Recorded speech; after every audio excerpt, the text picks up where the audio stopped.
sir allergy actual रे कोन allergy हूँ गोटे इम्यून रिएक्शन आमर बॉडी रो जो इम्यूनिटी सिस्टम अच्छी से किसी फॉरेन सब्सटेंस को abnormally रेस्पोंड करिवो foreign substance can be anything let's say गोटे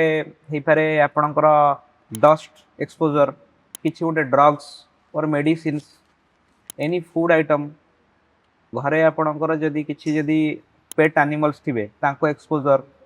किसी गोटे आप भावतु जदि गोटे किसी गोटे पर्टिकुलर केमिकल आपण बॉडी कांटेक्ट रे आसिला